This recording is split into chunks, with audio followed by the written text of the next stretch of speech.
Show de bola! Vamos começar então? Show, galera! Estamos hoje aí com o nosso, né?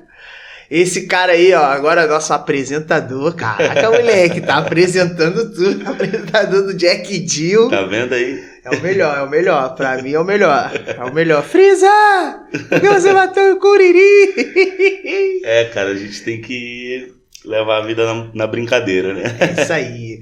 Então hoje estamos com ele aí, galera, Rauan Moraes, diretamente de São Luís do Maranhão para o Rio de Janeiro, para o mundo. É isso aí. Convidei o Rauan aí para bater um papo com a gente gostoso no Pô de Dança, né não? Rauan que tem aí várias histórias, muitos anos de experiência na dança, muitos anos de experiência aí como músico, musicalidade, né? Aqueles cursos lá que ele fica lançando, cara, é muito bom.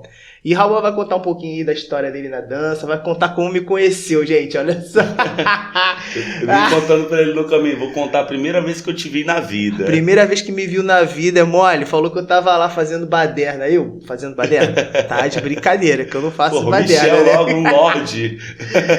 Show de bola. Rauan, é isso aí, muito obrigado aí pela presença, muito obrigado pelo convite. Você é um dos caras aí que eu já queria trazer aí, sabe que a gente vem conversando há mó tempão, né? Mas pela sua vasta experiência aí com diversas coisas, né? Acho que vai ser um papo bem bacana e acredito que a galera vai gostar muito aí. Beleza? Então vamos começar aí com uma linha do tempo. Vamos falar um pouco da tua vida de bravar, né? Um pouco das suas aventuras, pra gente poder fazer um pô de dança bem bacana. Show de bola? Show. Tá contigo, meu maestro. Solta o som, solta a voz. Aí, galera, eu sou o Rauan. Primeiramente, agradecer o Michel aí pelo convite de estar participando do projeto. Eu acho que quando ele tava tendo a ideia, ele só me mandou assim, fala comigo. O Michel, quando vai falar com a gente no WhatsApp, ele sempre manda, fala comigo. Aí falou que tinha uma parada que queria me convidar e depois eu vi o lançamento do Pô de Dança, achei o máximo. Eventos como esse são muito importantes para a nossa comunidade, porque é um evento que tira a gente do ambiente da sala de aula, tira a gente do ambiente dos eventos e faz com que a gente fale um pouco mais além dos passos, né? Isso aí. Eu e a Ingrid, que somos parceiros, a gente sempre preza muito sobre essa vivência, sobre esse ensinamento do além dos passos. Então, gratidão pelo convite, meu brother. É uma honra, meu parceiro. E, bem, falando um pouco de mim, para quem não me conhece, eu sou o Rauan Moraes, sou lá de São Luís, Maranhão, Ilha do Amor, a Jamaica brasileira. Para quem não, Michel teve lá. Para quem não sabe, São Luís se dança reggae juntinho, hein? Juntinho. Parece uma quizombinha. Dança juntinho, é gostoso, música agradável, aquele reggae roots. Não é o reggae que a gente normalmente conhece aqui no Brasil, mais universitário, vamos dizer assim, ou new roots, que é aquele reggae mais com as bandas brasileiras. Não, são os cantores jamaicanos mesmo, que a gente pegou as músicas através de ondas sonoras de rádios, ou trouxe através de exportação, ou a galera viajou para a Inglaterra, viajou para a Jamaica, para levar lá para São Luís, Maranhão. Então a nossa cidade é muito abençoada aí com essa ideia do reggae, né? Então eu sou de lá, quem nunca foi, quem nunca teve a oportunidade de ir, maneiro, lá é bom. Vai em São Luís, Maranhão, conheça o Centro Histórico, conheça as nossas casas culturais, as nossas festas, o São João do Nordeste, foi para o Maranhão, vai para Barreirinhas, vai para Carolina. Barreirinhas é onde fica os Lençóis Maranhenses, que é um lugar maravilhoso. Sim. Enfim, conheçam o Maranhão, conheçam São Luís, mas sobretudo conheçam o Maranhão. Eu sou de lá, tenho 30 anos de idade hoje, danço desde quando eu saí do ensino médio. Acredito que eu comecei em 2009, 2010 também. Já estava ajudando meu professor a dar algumas aulinhas, dando aula junto com ele, ajudando, às vezes assumindo sozinho, que meu primeiro professor é o Josué Moura. E eu vou falar um pouco dele aqui ao longo da conversa. Então comecei minha carreira da dança aí, mas antes da dança fiz diversas coisas, como o Michel mesmo falou, estudei música, fiz faculdade de física. Cara, você é formado em física? Não formei, cara. Tá. Não formei, não. Não formei porque não tinha mulher na turma, cara. Porque eu não conseguia aguentar aquele bando de nerd, um monte de macho, porque eu sempre fui muito amigo das mulheres, né, cara? Minhas melhores amigas sempre foram mulheres. eu sempre estive ali cercado por amizades femininas, tinha algumas amizades masculinas, mas na física, quando eu entrei na universidade, eu senti muito isso. Eu não tinha essa amizade mais feminina e eu acabei ficando E a dança, quando eu fui logo assim que eu conheci, me trouxe muito isso, né? Com certeza. E eu acabei veredando para esse lado. Então, esse sou eu, resumidamente. Vou falando um pouco mais de mim ao longo da conversa. Só uma adendo aqui, Gente, eu vou ficar com vergonha aqui, porque tô triste. O Raul fala muito bem. Aí chega aqui, aí vê o Michel falando, aí eu fico cheio de gíria, mané. Cheio de gíria carioca, tá ligado? Ó, eu não falo bem não, cara. Eu tenho um sério problema que vocês vão reparar e eu já peço desculpa. Eu até às vezes escrevo melhor, mas o Josué vive brigando comigo. Porque o Josué foi meu primeiro professor, né? Então ele vive brigando comigo porque eu tenho um erro de concordância. Então às vezes eu falo, eles vai, essas coisas assim. De vez em quando sai um negócio assim, um erro assim de português, não reparem não. E eu ainda tenho a língua presa também, trocava o R com o L. Sério? Quando Nunca reparei, cara. É porque eu criei uma técnica, cara. Eu comecei a perceber que toda letra é uma palavra. Tipo, a letra F é a palavra F. Sim. Então eu ficava pensando, qual é a palavra que se forma entre as palavras que tem o R no meio? Então eu comecei a pensar com o Brasil. E o Brasil eu comecei a falar devagar, Brasil. E aí eu comecei, Brasil, Brasil, Brasil. E comecei a tentar acelerar isso. Brasil, até falar Brasil rápido, Brasil. E aí fui colocando isso em todos os outros conectivos e comecei a... Moleque, aí, esse é um cara inteligente. Mas até os 13 anos eu tava trocando direto, Brasil, criança, Tleis. De vez em quando sai. Ai, meu Deus. Não, essa é interessante, nunca... Eu tô ligado a isso, não tem cada letra é uma palavra, mas... Sim, pra técnica. Eu também acho que só pensa na técnica quem precisa dela, né? Sim. A gente que não precisa, a gente não vai pensar dessa forma. Exato. Um mosquito chato aqui, nossa senhora.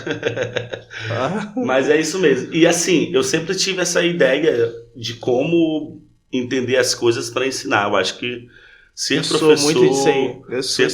Eu tenho que entender para ensinar. Era a minha vocação. Desde criança eu gostava de ensinar os meus amigos... matemática, ajudar, alguma coisa assim do tipo, música, tudo que eu aprendia eu queria ensinar aquilo, porque eu percebi desde muito cedo que quanto mais eu ensinava, mais eu aprendia aquilo, dominava aquilo ali. Então eu acho que meus professores, eles mesmos já falavam, né, que eu era um aluno bem atentado na escola, mas eles sempre falavam, teu castigo é que tu vai virar professor. E hoje eu pago. Eu também era, também era muito atentado, né, mas... Deixa para outro podcast,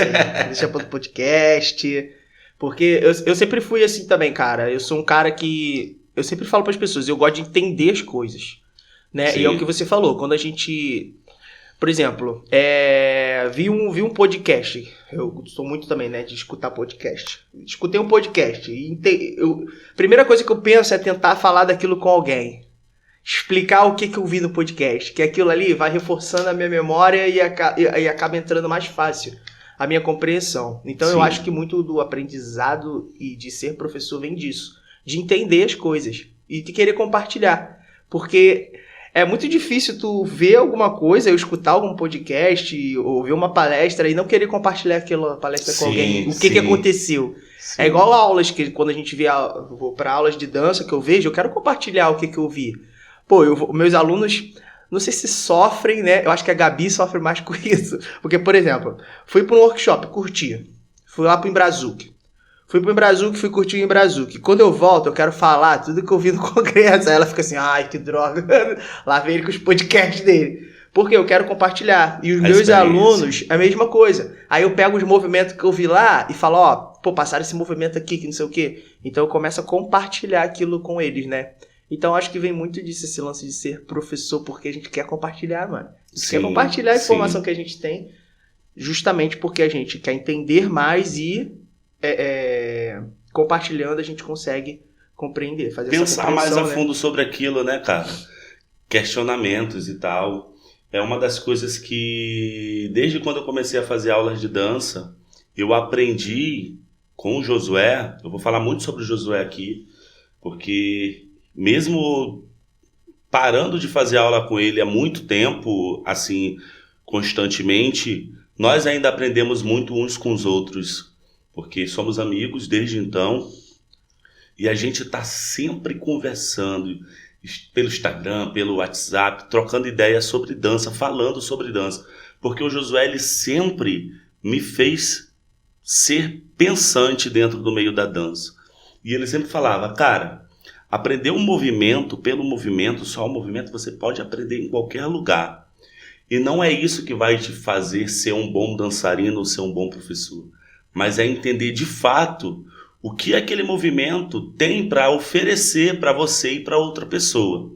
Tanto em termos sociais, de social no salão, quanto em termos culturais, históricos, quanto em termos técnicos, sobre o que aquele movimento pode causar de danos positivos e negativos em uma pessoa. Então a gente sempre que fala a gente que estudava com ele, que veio uma linhagem aí que veio eu, o Tainã, o Fernando Trovão, a Luara, dessa galera toda, a única que ainda está voltando agora, começou agora a se dedicar mais trabalhando é a Luara, mas todos eram excelentes profissionais. Na verdade, se eu for falar de pessoas que passaram pelo Josué, o Josué foi o segundo professor de dança de salão de São Luís. Só o único que veio antes foi o José Neto.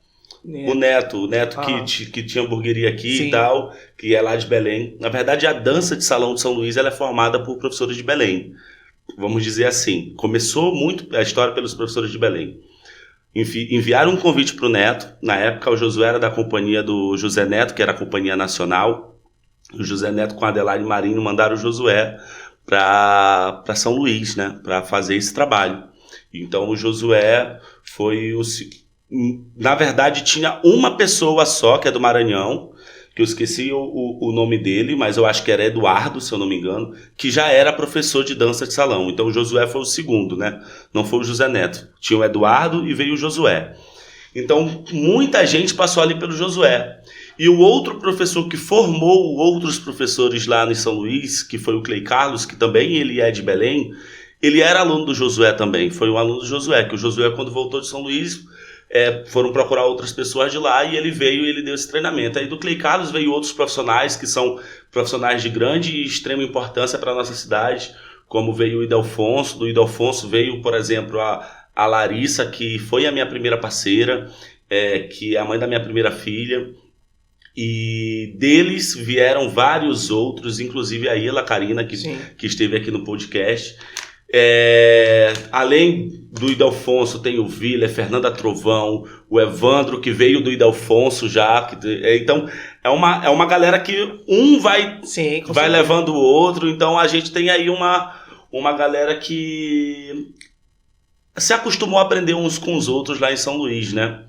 Então, apesar da dança hoje ainda eu achar que está um pouco menor do que era antes, mas eu me orgulho muito da dança de salão de São Luís, porque é uma cidade que a gente dança de tudo. Não tem aquela coisa de só dança isso, só dança aquilo. A gente ainda tem aquela cultura que vocês no SEDAC também tinham, aquela formação de aprender a dançar o forró, aprender a dançar o bolero, o samba. Somos professores de dança de salão. Exatamente. Sou professor de Zouk, sou professor de dança de salão em geral. Né? Especialidade em Zouk brasileiro. Exato. Então o Josué ele sempre me fez indagar e questionar várias coisas, né? Que a gente estava falando sobre essa questão de ensinar. Então desde criança eu já tinha esse senso crítico e depois que eu entrei na dança de salão eu tive a sorte de ter o meu primeiro professor que me incentivasse a isso, né? A ter mais essa questão de senso crítico. Foi assim que eu comecei, buscando entender o porquê disso, o porquê daquilo. No começo eu era aquele chato, né? Mas por quê? Mas não, mas depois eu comecei a entender que também não era para questionar, indagar tudo, e tudo tem hora, né, gente? Tudo tem momento certo, né? Depois eu fui aprendendo. Não, é verdade, é verdade. Eu também sou questionador, né? O pessoal ficava assim, lá veio o Michel perguntar. Mas é bom perguntar, mas é o que nem você falou, tudo tem hora. Eu perguntava muito em hora errada também, porque parava às vezes um raciocínio de alguma coisa com uma pergunta que poderia ter sido em outro momento. Isso que você falou é o legal da galera dançar tudo, né? Aqui no Rio de Janeiro, antigamente tinha isso na dança de salão, né? A galera dançava tudo, que como a dança de salão era composta ali, né? composta pelo bolero soltinho e samba, os outros ritmos iam entrando aos poucos também, como o zouk, o próprio forró e tudo mais. E eu acho que hoje se perdeu muito disso. Hoje a galera que vai pro samba dificilmente dança um zouk, a galera que vai pro zouk dificilmente dança um samba. Se você pegar, são pessoas de gerações diferentes. Hoje, se você pegar uma pessoa que entrou no zouk há 2, 3 anos atrás, ela não dança outros ritmos, né? E antigamente era legal porque tu ia pro baile, tu realmente ficava parado se tu não dançasse outro ritmo, porque tocava todos os ritmos no baile. Tocava todos os ritmos. Todos os ritmos. Então hoje, pô, tu vai pro baile só de samba, tu tem só o forró, tu tem só o zouk, né? E quando tem os bailes com cortina, o pessoal já não gosta. Aí fica naquela, baile com cortina, vai tocar outros ritmos e tudo mais. Mas é legal. Quais danças que você dança em si? Tem várias, são várias. Eu comecei pelo forró. Na verdade, eu comecei dançando reggae, né? Que era o natural de São Luís, a galera dança reggae. Na padaria tem o reggae. Meu primeiro contato musical e de dança que eu tenho essa memória afetiva é com reggae. É acordar escutando reggae, dormir escutando reggae com meu pai. Meu pai gravava, era colecionador de fita tape, né? Então meu pai passava o dia inteiro escutando e gravando reggae. Muita gente que tinha radiola, que a gente chamava radiola de reggae lá em São Luís, que tem essa cultura sound system da Jamaica em São Luís, que é a mesma cultura que tem em Belém, que é de ter aquelas aparelhagens imensas de som. Mas só que em São Luís é com brega Não, em Belém é com brega e em São Luís é com reggae. Inclusive, se eu não me engano, a primeira radiola de São Luís, ela veio de Belém, se eu não me engano, que parece que, se eu não me engano, é a Itamaraty, não tenho certeza. Mas foi comprada de alguém de Belém. Mas meu primeiro contato vendo com dança foi meus pais dançando reggae. Meu pai estava bebendo com os amigos dele e me chamava: vem cá, meu filho, imita aqui o papai dançando reggae. E eu ficava imitando ele, fazendo uns trejeitos que ele fazia, revirando o olho, a boca. Meu pai adorava isso. Eu sempre fui muito brincalhão, né? Então e também depois a gente começou um grupo, tipo, a gente chamava lá em São Luís de balanço. Aqui eu acho que é charme, né? Então eram uns movimentos muito parecidos com os movimentos de charme. Charme, Então a gente tinha... São aqueles movimentos marcados. Exatamente. Então eu comecei dançando isso aí quando era pequeno. Mas isso não foi profissionalmente. Já com dança mesmo, eu comecei pelo forró, estudando forró. Queria aprender a dançar forró, eu era apaixonado por uma menina. Eu acho que muita gente passa por isso, né? Quando chega na adolescência, fase adulto. Que quando eu fui no aniversário dela, ela também gostava de mim, mas quando eu fui pro aniversário dela, ela simplesmente me ignorou completamente de uma forma que eu nunca mais quis passar por aquilo na minha vida. Porque ela começou a dançar com todo mundo da festa dela, mas eu não sabia dançar. Aí eu, não. Aí não dá, né? Não dá. Porque, como eu falei, minhas amizades sempre foram femininas, né? Quando eu era criança, eu via as minhas amigas tentando pegar a coreografia do El Chan, essas coisas assim. Eu sempre brincava, pegava a coreografia, dançava, gostava de coisas mais dançantes, né? Então eu tenho ritmo, eu sei dançar, dancei a minha infância, então eu vou aprender a dançar forró. Então comecei a buscar, comecei a fazer musculação, e lá onde eu fazia tinha aula de forró com o Josué. E aí comecei a aprender a dançar forró. E do forró, o Josué também me ensinou o brega paraense. Então aprendi a dançar o brega, gostava muito e comecei a estudar sobre a cultura do brega. Aprendi muitas coisas sobre a cultura do brega. Dentro desses nossos estudos que a gente fazia, ele falou sobre o merengue paraense, sobre a cúmbia paraense. E o merengue paraense, já fica aqui, a termos de curiosidade, foi uma das primeiras formas de expressão de como se dançava a lambada lá atrás, que era 2 pra lá, 1 pra cá. História da lambada com o Raul Moraes, já começamos lá.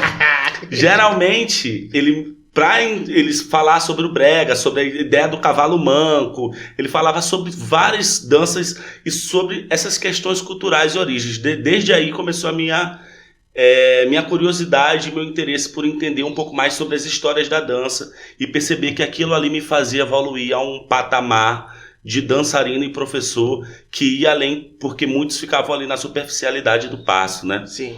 Então, forró, brega, aí eu sempre gostei muito de samba, estudei muito samba, só que o samba nunca entrava no meu corpo Diferente do Zouk, que eu estudava menos, mas o Zouk sempre foi aquilo que entrava no meu corpo mais fácil, né? O Zouk brasileiro. Então, minha primeira coreografia foi de Zouk brasileiro, a que eu dancei na vida. É Amor à Luz de Vela, Paulo Mac. A coreografia foi com essa música. É marcante, Josué que coreografou. E então, hoje em dia eu danço samba, danço zouk, danço salsa também, que minha primeira parceira era muito, muito boa de salsa, era referência na cidade. E São Luís, Kizomba. Em São Luís é uma das cidades que tem muitos salseiros bons. Muita gente boa na salsa. A Kizomba veio já um pouco, foi depois, mas comecei em 2013, 2014, com a comunidade africana em São Luís, Maranhão. Depois comecei a fazer cursos de formações, que o Jamie, junto com a Manuela, ofereciam no Brasil. E daí comecei a fazer vários cursos de formações com africanos. Aí comecei a estudar Kizomba, Semba e foi aí que eu comecei a ser conhecido no mercado, né? Através da Kizomba. Resumindo... Quase de tudo, né? Um pouco de tudo. Mas não sei dançar soltinho, cara. Eu sei fazer uns passos de soltinho. Porque soltinho é uma dança muito daqui, cara, do Rio. Até ensinavam lá em São Luís. Mas quando eu cheguei já não ensinavam tanto assim. Aprendi um pouco de bolero também. Aprendi bolero. Mas soltinho não consegui aprender. Soltinho, cara, é uma coisa muito carioca, cara.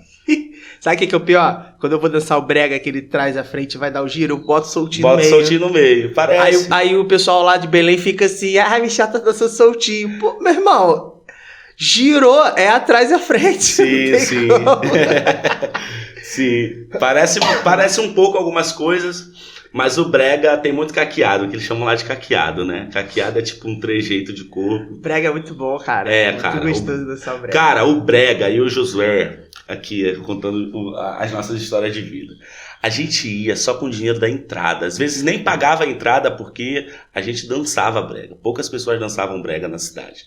Então o Max Girouet, que era um cara que foi muito importante, inclusive, para a comunidade da dança lá em São Luís, que ele abriu a boate dele para eu fazer festas de zouk. Isso por conta do brega.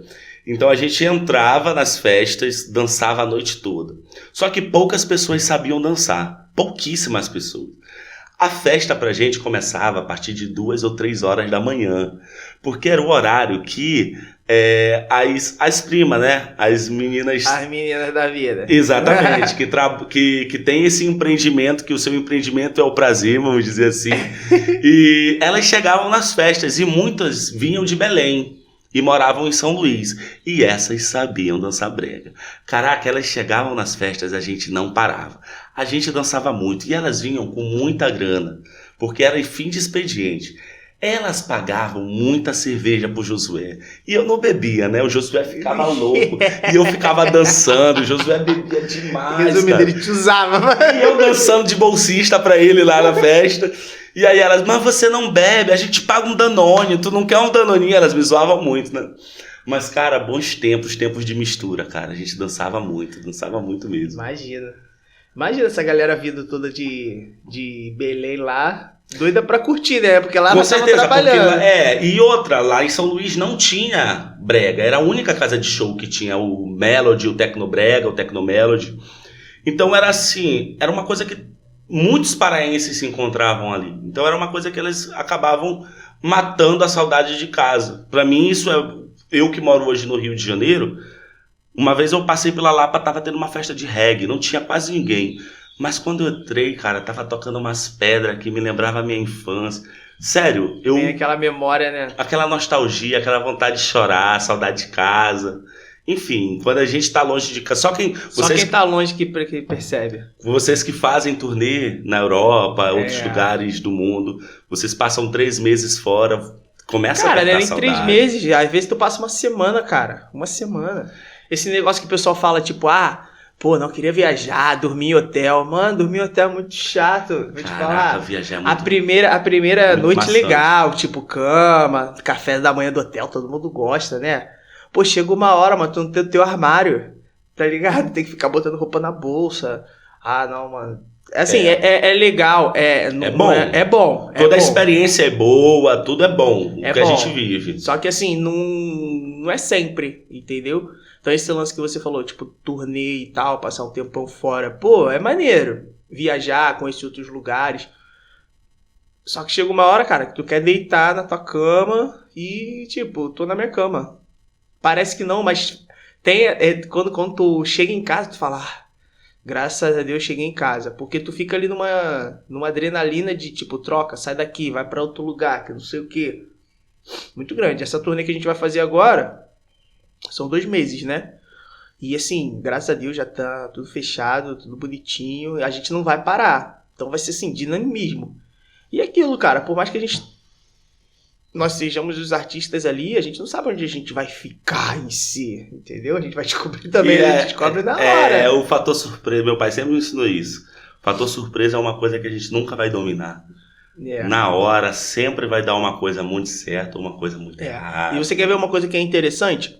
Por exemplo, existem alguns eventos que a gente chega, que os brasileiros que moram lá fora, mano, é brilho nos olhos deles. Quando chega, assim, a galera, um calor, tá ligado? né, cara? Mano, eles ficam loucos, porque eles olham que eles falam, caraca, mano, gente da minha gente. Poder falar português, né, Isso. cara? Passei por isso na Argentina gente. também, cara, quando eu estive lá. Eu estive tentando me comunicar o tempo todo em espanhol, né, em castelhano. Aprendi assim, na garra, na marra, dando aulas, mas às vezes você conseguir conversar e dialogar em português, caraca, quando encontrava o brasileiro, você se sentia em casa, né? É uma coisa muito... Tu fez assim, gente como a gente. Foi, por exemplo, a primeira turnê que a gente fez, a gente passou 1 mês na Rússia. 1 mês e 10 dias, eu acho que teve o congresso antes. Cara, eu tava com a Gabi lá. Então, assim, a gente tinha uma pessoa ali pra conversar e tudo mais.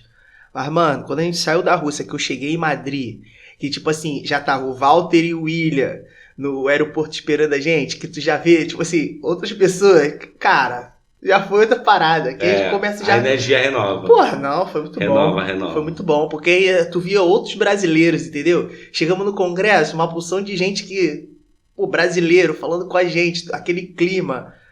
é outra parada. E assim, qualquer lugar do mundo que você vá, quando tem brasileiro, o bagulho é diferente. É diferente. A parada é diferente. A energia é diferente. É diferente. Você quer ver? Ó, quando por exemplo, o pessoal de fora vem pra cá. Por exemplo, a galera chega aqui, aí tem uma pessoa da Alemanha, por exemplo. Aí encontra outra pessoa da Alemanha. Eu, como professor, ele fala, pô, a pessoa também é da Alemanha. Aí a pessoa faz assim. Sim. O brasileiro é diferente. Se tu chega no lugar, aí alguém fala que assim, não, que tem um outro brasileiro. Tu fica, cadê?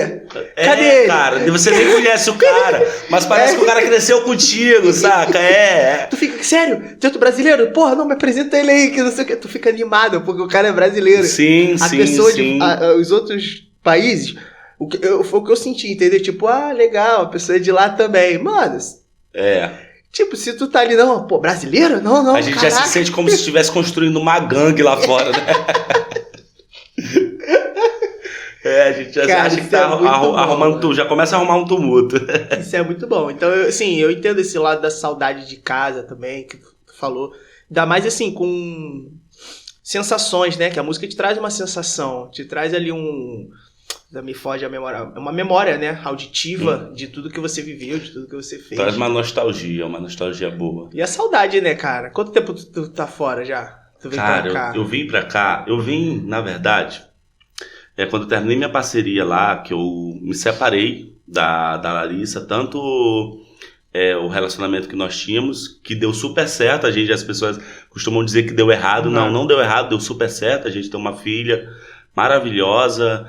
Foi um relacionamento muito bom, tanto na parte da dança quanto na parte afetiva mesmo, mas chegou um momento que não estava mais dando certo, no sentido de que não nos amávamos mais, para continuar vivendo junto como um casal. E também já tínhamos outros pensamentos como profissionais, então cada um precisava seguir o seu caminho, um caminho diferente que o outro não queria seguir. Então isso chegou a ser em 2017. Em 2017, eu acho que meio que mês de agosto, Eu acho que em setembro a Renata foi dar um workshop em São Luís, Maranhão, que foi pelo ZKS, que o Giovanni Cordeiro organizava lá. Não só a Renata, mas foi um congresso, na verdade. Tava a Renata, tava o Jorge, eu acho que a Bruna também tava, o Arthur, tá, Nepomuceno. E aí nesse congresso eu conversei com a Renata, não sei se foi setembro ou se foi novembro, mas eu conversei com a Renata assim: se eu for pro Rio, eu consigo fazer um teste na sua companhia? Você abre um teste para mim? Ela: se você for pro Rio, a vaga é sua. Aí eu: é mesmo? Ela: é. E a Renata sempre foi um sonho participar da equipe dela. Todo mundo, cara. Eu vou te dizer por quê. É complicado. A primeira vez que... a Renata é incrível, né? Um ser humano incrível. Na verdade, a gente vai conhecer ela como ser humano incrível depois. A gente primeiro percebe o quão grandiosa ela é profissionalmente. Mas eu ouvi falar sobre a Renata a primeira vez através da minha primeira parceira, que ela falou: aí eu vou fazer o meu nome sozinha e vou ser uma referência na dança, assim como a Renata Peçanha foi depois que ela deixou de ser parceira do Adílio, que ela fez o nome dela. Aí o Renata Peçanha, aquele nome ficou na minha cabeça, e fui começar a pesquisar, saber quem era. E aí tudo começou a entender que era aquela filosofia que eu queria aprender. Porque o Leonardo Neves com a Laísa foram em 2011 para a minha cidade, foi o primeiro workshop de Zouk que eu fiz. E eles falaram que vinham da companhia da Renata, que foi com ela que eles tinham aprendido. E aí eu preciso, se eu quero ser que nem essas pessoas, eu preciso aprender com essa mulher. Eu preciso estar lá e aprender. Então, desde 2010, eu queria vir para o Rio. Em 2013, que foi quando eu te vi a primeira vez, eu vi o Michel a primeira vez em 2013, dançando funk no final do baile do Ilha do Zouk, de sainha vermelha, no final do baile, fazendo grandecar, fazendo assim um grandecar lá, indo até o chão. Ele não conseguia zerar, mas ele ficava empurrando a virilha para baixo. Ele e mais algumas outras pessoas. Eu acho que o Paulinho tava nesse meio também. Devia estar. Devia estar Paulinho, Carlos tava, não? Não lembro. Devia estar essa galera toda aí. Mas foi no Ilha do Zouk 2013 que, quando eu estive aqui no Rio, eu pensei: poxa, eu preciso conhecer o Rio. Melhor, porque até então eu só conhecia São Paulo, que é através da Semana da Cultura Latina. E 2011 e 2012. Eu fui em 2012. Eu acho que foi 2011, eu fui 2 anos, 2011 e 2012. Foi a Luara que me deu uma força para ir, me ajudou e eu fui. E que ela tinha casa lá, tava morando lá, parece, se eu não me engano. E aí eu conhecia o Zouk de São Paulo, mas quando eu conheci o Rio, quando vi os profissionais do Rio, eu pensei: pô, preciso disso, quero estudar isso, quero essa energia. Porque o Zouk de São Paulo é lindo, cara. Eu acho maravilhosa as festas, é muita gente. Mas existe uma energia no baile aqui no Rio de Janeiro que só quem tá aqui dentro... Não é tipo assim, todo baile tem essa energia. Mas os bailes de congresso que tem aqui no Rio de Janeiro, quando tá todo mundo junto, é uma energia assim que eu não sei explicar, cara. Eu não sei explicar. Esse clima que tem, os DJs, a forma como eles tocam, e sempre tocavam muito aqui, tocava muito também aqueles Guerozouk, mas na época que tava vendo aqui o Too Much, tava começando em ascensão, então tocava aquelas músicas mais tipo Apaga a Luz, quando tocava essa música, aquela energia, aquele clima todo. Caraca, eu pensei: eu preciso ir pro Rio. Então, desde 2014 que eu tô tentando vir pro Rio. Vim pra cá em 2018, que foi a pergunta que tu fez. Tô fazendo esse auê todo pra responder essa pergunta. Então, tô desde 2018. Sem problemas. Tô desde 2018 aqui no Rio de Janeiro. Que eu vim pra passagem. Eu vim aqui, meu pensamento: eu vou pro Rio, passar no máximo 1 ou 2 anos e vou embora.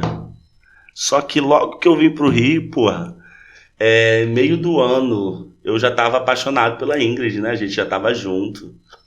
Cheguei aqui em janeiro. Resumindo, a Ingrid mudou teu coração. Mudou minha rota. Agora eu tô aqui, não sei até quando. Até porque são 2 filhos, né? E mais uma filha lá em São Luís. Então é complicado a gente planejar coisas a tão longo prazo assim. A gente tem uma ideia do que a gente quer longo prazo, mas a gente está ainda tentando se restabelecer financeiramente, emocionalmente, entender, refazer os planos novamente, né? Porque a gente começou a parceria em 2018, 2019, a Ayla nasceu, aí veio a pandemia, 2020, 2021, 2022 é nosso ano, aí veio 2022, quando a gente deu aula no Summer Book Rio, a Ingrid já estava grávida. A gente só não queria ter a certeza ainda. Vamos ver depois do congresso. Depois do congresso a gente faz o teste.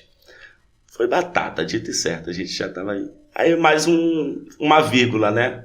Mais uma pequena pausa aí na questão da nossa carreira, que tudo bem, a gente está bem com isso. E vamos ver o que vai ser lá na frente.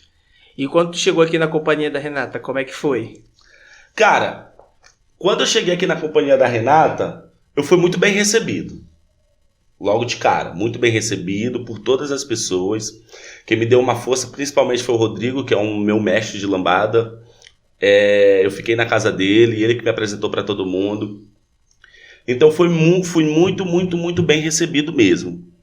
Só que aconteceram algumas coisas que fizeram que depois o clima ficasse um pouco estranho. Conta aí, joga no ventilador, tá? As tretas joga no vamos jogar no ventilador. Não foi nada demais, é só que eu aqui no Rio, quando eu cheguei em 2018, eu tive que tomar muito cuidado para não entrar numa depressão, porque eu estava me sentindo muito sozinho. E chorava, às vezes, à noite. Passei muita necessidade financeira. Teve dias que eu tinha que escolher entre o almoço e o jantar, ou o café. Poucas pessoas sabem disso, mas tive muita gente que me ajudou, graças a Deus. Mas no momento que eu saí da casa do Rodrigo, não, eu vou tentar caminhar sozinho para ver se dá certo. Meu amigo, eu comecei a passar muita dificuldade. Então estava bem difícil. E eu ficava pensando, poxa, eu estou sendo muito egoísta porque eu estou passando por tudo isso. Minha filha sofrendo lá em São Luís. Eu estou passando por tudo isso para viver o sonho de viver de dança, ser profissional da dança. Mas hoje eu vejo que, apesar de tudo, eu conquistei a maioria das coisas que eu queria ter conquistado na época que eu sonhava em vir para o Rio. Então, quando eu cheguei aqui no Rio, eu fui muito bem recebido, mas eu comecei a me ausentar de muitas coisas, das minhas responsabilidades, principalmente. Deixei de ir muito para o ensaio, porque eu não estava bem, às vezes eu não estava disposto, às vezes eu estava um pouco cansado. Logo em seguida, eu comecei a me relacionar com a Ingrid, depois de um tempo. E aí, sabe que começo de relacionamento, a gente quer estar sempre junto. A Ingrid também trabalhava muito cedo, estava sempre muito cansada. E aí, então a gente acabava ficando muito tempo junto, resolvendo algumas coisas. Fora alguns lances pessoais que a gente passou, que fez com que a gente se afastasse um pouco de tudo. Então as pessoas sentiram que a Ingrid acabou se afastando um pouco também. E acabaram achando que eu era responsável por esse afastamento, né? Então acabou que criou um pouco um clima chato, um clima de desconforto. Porque, como eu falei, foi muito bem recebido e de repente parece que tudo que eu queria era estar ali com aquelas pessoas, mas eu não estava valorizando aquilo. Só que depois de um tempo eu fui mostrando que era somente uma fase que eu estava passando emocionalmente, que a gente estava passando, que o nosso relacionamento ele veio para durar e que a gente realmente se amava, que eu a respeitava, que ela me respeitava, que a gente se curtia. Então as pessoas começaram a entender e aceitar que aquilo era uma fase. E hoje em dia eu fico muito feliz mesmo de ter, por exemplo, a Bruninha, que foi uma das pessoas que a gente viajou junto e eu botei ela assim, sentou do meu lado, e eu sabia que a gente ia ter uma DR, que eu sabia que ela tinha assim um certo pé atrás comigo, né, na época, mas eu tive a oportunidade de conversar quando a gente viajou no Maranhão junto. A gente conversou, se entendeu, e hoje a Bruninha é uma das minhas melhores ou a melhor amiga que eu tenho aqui no Rio de Janeiro. E eu sou amigo pessoal da Renata, cara. Além dela, eu conheci vocês do Centro de Dança Alex de Carvalho, lá através do Rafael e da Isabel, do Tiago e da Isadora, que viajaram para Belém junto com a gente. Sim, e a gente foi se aproximando. Então, cara, eu tenho muita sorte de ter muitos amigos aqui no Rio de Janeiro, né? Muita gente grande, muita gente que está começando. Então, o meu começo foi bom, mas do meio ali teve um período conturbado por várias questões emocionais e financeiras que eu estava passando. Eu sei. Isso assim, são fases, né, cara? Sim. Eu sempre falo que a vida é um ciclo. Tudo é fase. O problema é você não sabe quando aquela fase vai passar. A fase boa passa, a fase ruim passa, né? E você não sabe quando aquela fase vai passar. E assim, às vezes você precisava disso. Era um teste, era uma prova do que você realmente queria. Você poderia muito bem arrumar um dinheiro, voltar pro Maranhão e tentar voltar à vida que você tinha lá, entendeu? Mas eu acho que isso provou pra você, te animou a tentar ficar mais um pouco. E hoje você conseguiu colher aí, né, tudo que você tem. Acredito que a Ingrid também tenha sido importante nessa trajetória, porque vocês estão juntos até hoje ali. Então vocês com certeza passaram por muitas coisas e sobreviveram a isso tudo, né? Então acho que assim, são fases. São fases para que a gente realmente saiba, bote no lugar, né, o que a gente precisa. Depois disso, você chegou a voltar no Maranhão alguma vez? Voltei para dar aula. Estou sempre no Maranhão. Mesmo que eu não esteja lá fisicamente, eu estou ajudando de alguma forma com os projetos de dança lá quando eu posso ajudar, né? Como é que foi, assim... Como é que a galera começou a te ver depois que você veio pro Rio de Janeiro? Porque, assim, acontece aquilo, né? A galera que é de fora, olha, pô, o cara foi pro Rio de Janeiro. É igual a gente quando vai pra Europa. Parece que a gente foi pra Europa e voltou pro Rio de Janeiro, voltou celebridade, né? Sim. Eu não sei por que isso acontece, mas, cara, a gente vai lá, a gente é o mesmo profissional, né? A gente passa a ser mais valorizado quando volta da Europa. Gente, a gente é o mesmo profissional. Eu só fui lá, levei o que eu sempre entrego aqui no Rio de Janeiro, eu levei pra lá, entreguei um pouco lá e voltei. Aí as pessoas olham, não, pô, porque o cara viajou. Tipo, Hoje em dia as pessoas no Maranhão me olham diferente, mas eu vou te dizer por que elas me olham diferente. Não foi pelo fato de eu ter vindo para cá, para o Rio de Janeiro, só, não é isso. Mas o que eu aprendi aqui no Rio de Janeiro, e uma das coisas que eu aprendi aqui no Rio de Janeiro foi ser mais humilde, porque conviver com a Renata Peçanha, com o Rafael, que são grandes mestres, grandiosos mestres, Jorge Pérez, pessoas que já estavam ali em ascensão, o Walter, o Val Clemente, que é um grande mestre também, a Vanessa, que tem um puta trabalho com o Val, o Rodrigo e a Irla, a Bruna, ver essa galera toda e ver que todo mundo é igual, a humildade que essas pessoas têm me fez entender que calma aí. Porque lá em São Luís, como muitas coisas eu não concordava, não que agora eu concorde, mas é aquele lance, você aprende como falar e o momento certo de falar. Então eu arrumava muita confusão desnecessariamente pela forma que eu falava e pelo momento que eu falava. Então hoje as pessoas me olham diferente porque eu me porto diferente. Antes eu fazia isso, pedia licença para entrar e obrigado ao sair. Mas eu achava que as pessoas deveriam me reconhecer pelas coisas que eu mal tinha feito ali, entende? Só que hoje eu entendo que o reconhecimento é o respeito. E respeito a gente não exige, a gente conquista. Então hoje eu começo a entender que para as pessoas me respeitarem em relação à pessoa e à profissional, eu devo mostrar respeito. Então hoje eu começo a entender que o meu conhecimento eu entrego para as pessoas de forma muito mais leve. Antigamente eu queria mostrar de qualquer jeito que aquilo era bom, que aquilo era... Hoje não, hoje eu sei que nem todos estão preparados para aquilo que eu tenho para ensinar e às vezes até mesmo os que estão preparados às vezes não vão aceitar tão bem. Sim. E tá tudo bem, como você falou, são fases, é processo, a gente tem que passar por coisas desse tipo para que a gente amadureça. Então hoje em São Luís, quando eu vou em São Luís, eu tenho a sorte de ter pessoas respeitando o meu trabalho, querendo mais o meu trabalho, mas principalmente não porque eu sou do Rio de Janeiro, mas porque o conhecimento que eu tenho, eles sabem que eu tenho e eu entrego de forma leve, sem estar disputando.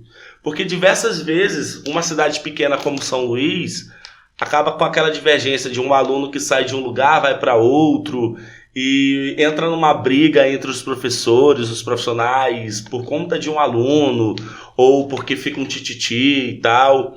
E essas coisas sempre me incomodaram, né? Porque muita gente acabava procurando a minha escola, que eu tive uma escola, porque eu era uma referência do Zouk. Depois eu percebi que essa referência do Zouk não era nada comparado ao universo que é o Zouk brasileiro, que é a dança.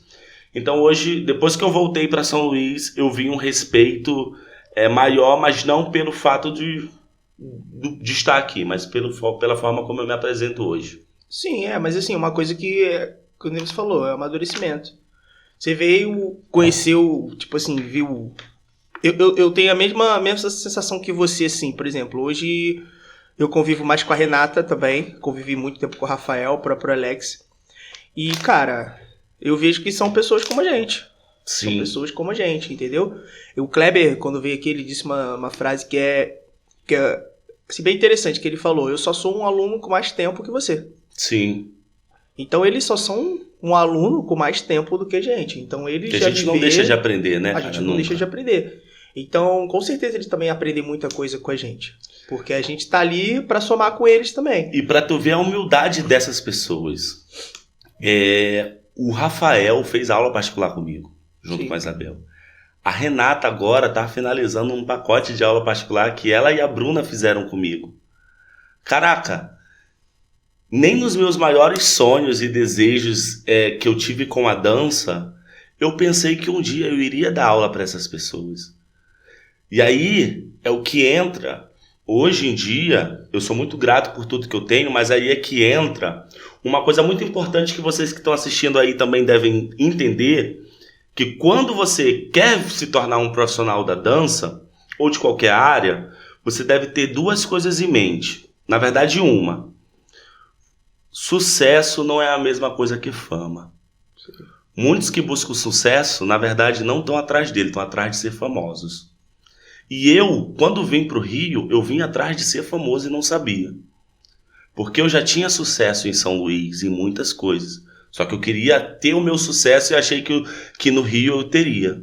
Quando eu cheguei no Rio e passei o que eu passei, meu compadre, eu percebi que eu deixei de ter uma vida de sucesso para viver um perrengue. Só que eu superei, consegui superar. E hoje eu tenho muito sucesso dentro da minha carreira como professor. Tenho muitos alunos? Não. Tenho muitos alunos particulares? Também não. Faço muitas turnês?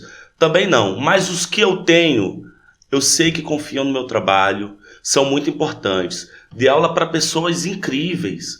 O Carlos e a Anastácia, a Renata e a Bruna. Michel e Gabi fizeram aula comigo. O Rafael e a Isabel, o Pedro e a Ana. O Jota. Cara, porra, entre outras pessoas. O meu professor Josué faz aula comigo até hoje. Então, eu sou um profissional de muito sucesso. Na pandemia, eu dei aula para pessoas de diversos lugares do mundo para falar sobre musicalidade, sobre lambada, sobre Zouk. Então, hoje em dia, eu acredito que tenho muito sucesso dentro da minha carreira como profissional da dança. Mesmo não fazendo turnês para vários lugares do mundo, mas isso é principalmente por culpa minha, né? Eu não sei falar inglês, então não tem como viajar sem falar inglês. Não é o inglês. Não é o inglês porque os primeiros que foram não falavam também. Mas aí eram os primeiros, né, cara? Não. Assim, com certeza hoje o inglês ele faz muita falta, continua fazendo, né? Mas não é por isso não. Não é por isso não. Mas não é por isso não. Dá pra fazer. O Michel tá bolado. A gente vai desenrolar aí, fazer as turnês do Raul com a Ingrid aí. Cara, o inglês, assim, antigamente era mais fácil viajar sem falar inglês porque não tinha. Hoje o mercado tem. Os profissionais que estão lá fora são muito bons, os que não são brasileiros. Tem muito profissional bom. Sim. Mesmo tendo ainda no Brasil os profissionais mais bem preparados e tal, vamos dizer assim. Mas tem muito profissional bom. Então eles não têm essa necessidade de levar uma pessoa que não tem o domínio da língua para passar esse conhecimento para eles. Por mais que eu saiba que o meu conhecimento é o meu e que ele é muito valioso, eu sei que tem muita gente que vai entregar algo, pelo menos ali, que está dentro dessa... tem uma coerência, entende? A questão é, eu estava conversando recentemente com... Só te cortar aqui para falar, guarda aí Sim. para você falar isso, mas eu tava pensando aqui no que você tava falando antes para eu poder raciocinar em cima, antes do inglês, né? Sim. Você falou sobre, assim, o conhecimento, você não viaja muito, não tem muitas turnês, mas o pouco que você faz pelos alunos ali, eles confiam no seu trabalho. Eu entendo muito isso que você está falando. E eu sei por que as pessoas, assim, vamos botar assim, profissionais procuram mais você do que, às vezes, alunos. Por quê? Uma vez, eu não lembro quem falou pra mim, porque assim, eu sou também um cara muito técnico. Eu gosto muito da técnica e ensino muita técnica do que... Eu entendo o que eu faço, de fato, né? Então, alguém, não lembro quem falou pra mim, que assim, falou, você, às vezes, se casa mais ensinando a profissionais do que ensinando a alunos, porque às vezes o aluno, aí você volta numa frase que você acabou de falar, às vezes o aluno ele não está preparado para aprender o que você tem para oferecer. Sim. Então eu acho que quem está mais preparado para aprender o que você tem a oferecer são os profissionais que já é profissional, que já tem uma gama ali de conhecimento mais forte para entender o que você está passando. Então, eu acho que com esses profissionais, por exemplo, eu, tanto, e a Gabi, né, Rafael, Isabel, Carlos e Anastácia, a gente procura você porque a gente entende que você entende e que você vai suprir a nossa necessidade. Então, eu acho que o seu trabalho, ele sendo voltado para esse tipo de pessoa, ele está sendo muito mais aproveitado. Não que um aluno não possa começar do zero com você não vai saber levar um aluno do zero. Mas eu acho que ele está sendo mais aproveitado dessa maneira. Entendeu? Como uma pessoa ali que vai pegar e vai orientar de forma mais resumida e com entendimento para a pessoa que já tem uma certa gama de conhecimento. Porque é muito diferente você ensinar hoje, mandar uma informação para mim, né, que já tem uma gama de conhecimento, do que para um aluno iniciante, uma pessoa do zero ali. Então eu acho que faz muito sentido isso que você fala de, tipo assim, a pessoa não está preparada para receber o que eu tenho a oferecer. Então, esse lance de você, às vezes, pensar numa turnê que eu não faço, ou então não tenho muitos alunos, aí volta no que eu sempre digo aqui nos podcasts, cada um tem sua função. Entendeu? Exatamente. Cada um tem sua função. Porque, por mais que você fale isso, todos os profissionais que já fizeram aula com você, e eu sei quem são, falam de você.